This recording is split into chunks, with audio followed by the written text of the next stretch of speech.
Hi everyone, this is Jana from Sprouts Health, and today I would like to talk to you about Dutch testing of hormones.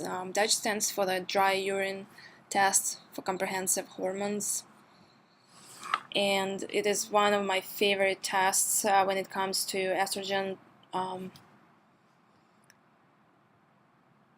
dominance and any kind of hormone dysregulation in women especially, but it can be applied to men too. So let's look here and see why it's a good way to test hormones, and that's what you want to see when you test blood for hormones like progesterone and estrogens. Looking at on the right at progesterone, you see the range is in between the stars, and this is the range for a woman who still cycles regularly, right here. Postmenopausal range will go over here, and that would be normal for a person who is postmenopause. The progesterone dials in this case for this patient are within the luteal range. This means likely ovulation, though it could be more robust. It doesn't go to the middle. You see the green arrow doesn't go to the middle here. Secondly, then under the progesterone we see three dials for estrogens: estrone, estradiol, estriol. They show E1, E2, E3, and they are all within range, but estradiol E2 is on the high end of normal range. It's the most potent estrogen and has the most activity throughout the body. The patient also noted the estrogen excess symptoms, which were causing decreased sex drive, water retention, weight gain, inflammation, breast swelling and tenderness, and just general mood and irritability connected to the PMS symptoms. So in this case, it would be great to supplement with the DIM, which is the compound derived from cruciferous vegetables like broccoli or cabbage, but a lot of patients cannot tolerate lots of broccoli, 9 cups of broccoli a day, so DIM would be a great way to lower estrone and estradiol and shift the phase 1 metabolism of estrogens favorably. Healthy levels of estrogens are important for fertility, but it's also important to be in balance with progesterone, so it's not just taking one and not looking at the other. At least at the time of taking this test, the patient showed high estrogens, so this might be important to work on with supplementation. Then we go and look at these three arrows. So estrogen then goes through phase 1 detox in the liver. These three arrows show the detox pathways. And it shows in this case that the patient prefers the more protective 2-hydroxy pathway at 79.2%. This is a protective pathway against, that's a good way to metabolize estrogens, and it's a protective against cancer, breast cancer specifically. Then we look at 4-hydroxy, and it's on the lower end of range, which is good, but as this is the estrogen marker with no association to breast cancer, so we want it to be as low as possible.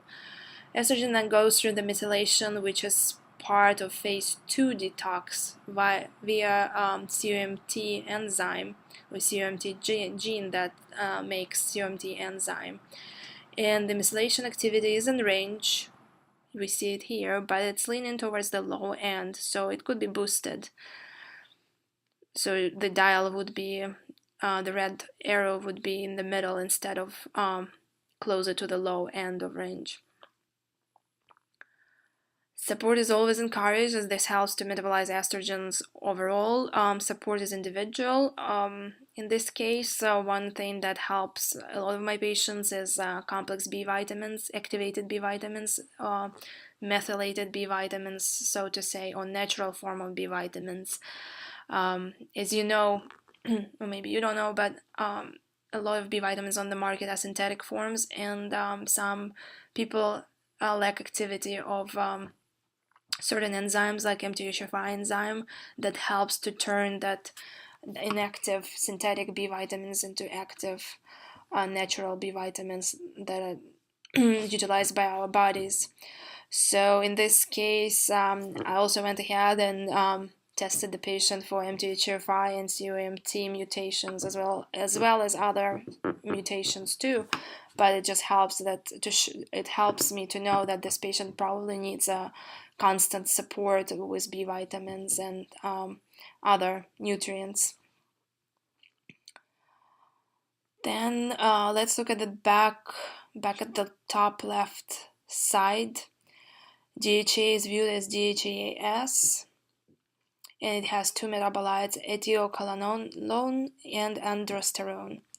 Right here, they show that the DHEAS is on the higher side here, and it's about the range. What could cause that? This may be due to the supplementation, insulin issues, stress, alcohol, and certain medications like ADHD meds, Xanax, and Wellbutrin. The testosterone level is below range. The patient is also breastfeeding, so that could be normal for breastfeeding, as body produces higher levels of prolactin, which suppress testosterone and progesterone too. So I'm not too concerned about this patient's testosterone or progesterone at this moment. Down the left side of page 3, you can see that the 5-alpha reductase activity, which is presented in the FANG gauge, is on the low. It has 5 beta preference over 5-alpha preference. What it mean? What does it mean? It means that the patient most likely doesn't have androgenic symptoms, which would be like hair on the face or hair loss, male pattern baldness. This patient, if the patient had those symptoms, probably the red arrow would be right here towards 5-alpha preference, which is androgenic. So here you see that the patient has COMT SNP, both of them up homozygous COMT V158M and COMT H62H. You see there, it's in the red, so it means that the patient has harder time to